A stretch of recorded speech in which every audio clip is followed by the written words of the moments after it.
हरियाणा के मुख्यमंत्री मनोहर लाल खट्टर की ओर से आज बजट 2021 पेश किया गया। वहीं इस बजट पे हरियाणा सरकार की ओर से युवाओं को 50,000 नौकरियां निजी क्षेत्र में देने का ऐलान किया गया है। इसी के साथ ही बुढ़ापा पेंशन में भी बढ़ोतरी की गई है। साथ ही 9वीं से लेकर 12वीं तक की शिक्षा को भी मुफ्त कर दिया गया है। तो चलिए आपको सुनाते हैं इस बजट को लेकर क्या कुछ कहना था हरियाणा के मुख्यमंत्री मनोहर लाल खट्टर का।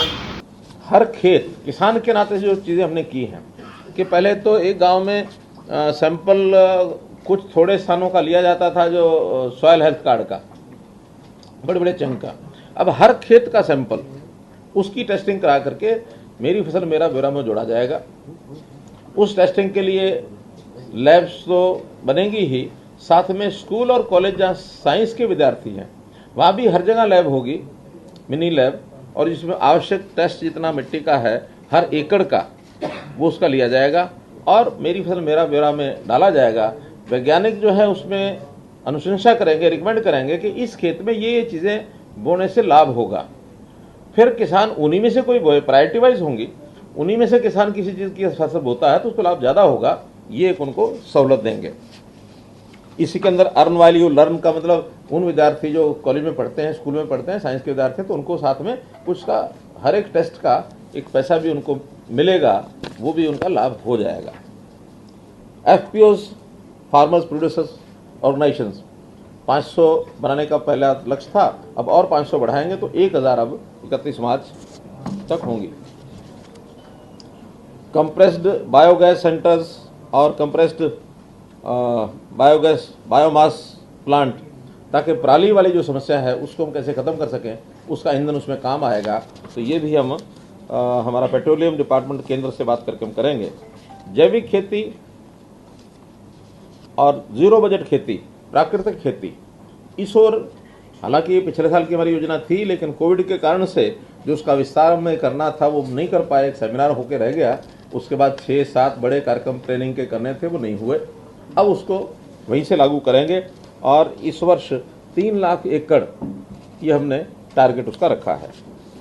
एक किसान मित्र योजना जो पहले से आप बताई थी, उसका स्पेसिफिक एक आ गया है कि अब हम, जैसे कहा जाता है भी किसान जो है वो आर्थिक के पास तो कभी भी जाके पैसा ला सकता है, वो उसका क्या बोलते उसको ATM है, तो वो ATM केवल कहने के लिए होता है। हमने प्रत्यक्ष 1000 ATM किसानों के लिए ये गांव-गांव में, बड़े गांव में या कुछ गांव के समूह में स्थापित करेंगे। एक बड़ी महत्वाकांक्षी जो हमारी योजना है, हमने जो आज कही है, वो है कि द्विवार्षिक जल प्रबंधन योजना।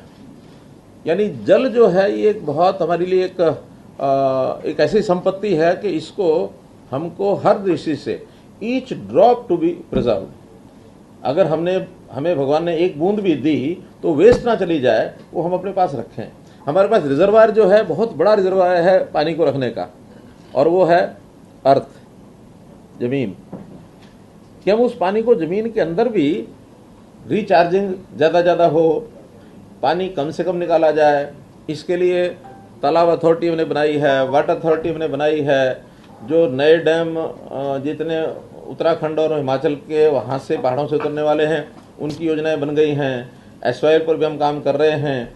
और हमारे यहाँ लोकल अपनी जो बरसात है, उस बरसात को भी हम कैसे रिजर्वायर छोटे छोटे बना करके कैसे कर सकते हैं, और जो बोरवेल हैं उनको कैसे ज़्यादा लगाएं। 1000 बोरवेल की बात हमने कही है।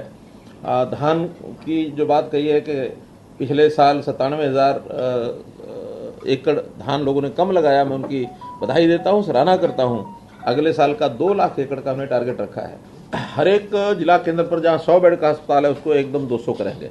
ऐसे 10 जिला केंद्र हैं जहाँ 100 बेड का हॉस्पिटल है, उनको अगले वर्ष में, केवल 9 ऐसा है जहाँ अभी कोई हॉस्पिटल सरकारी नहीं है, तो वहाँ 100 बेड का करेंगे पहले चरण में। आयुष्मान, इसके लिए मैंने 8 ऐसी श्रेणियाँ हैं, उसमें एक श्रेणी आप लोगों वाली भी है। आप लोगों की बार बार मांग आती है कि हमारा कह करके भी हुआ नहीं है, उसका एक सिस्टम बन गया है। फिर नई शिक्षा नीति के बहुत से प्रावधान हैं, उनको 2030 तक लागू करने की बात कही गई है केंद्र सरकार के द्वारा। हम उसको 2025 तक लागू कर देंगे, ऐसा हमने शिक्षा मंत्री जो केंद्र के हैं निशंक जी, उनको मैंने कहा है कि उन्होंने हमारी प्लानिंग मांगी भी है कि कैसे प्लानिंग कर रहे हैं। तो उसमें बहुत से प्रावधान जो आज बताए हैं कि जो संस्कृति मॉडल स्कूल, इसका एक बड़ा एक क्षेत्र हम उसे लागू करने वाले हैं ताकि शिक्षा का स्तर ऊपर उठे, अध्यापक भी अच्छे उसमें आए।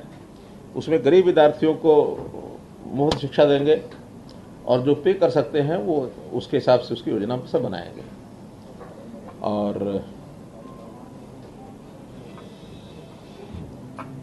इसी में जो आंगनवाड़ियाँ हैं उनको अपग्रेड किया जाएगा, उसमें 4000 प्ले वे स्कूल उसी में से बनाए जाएंगे।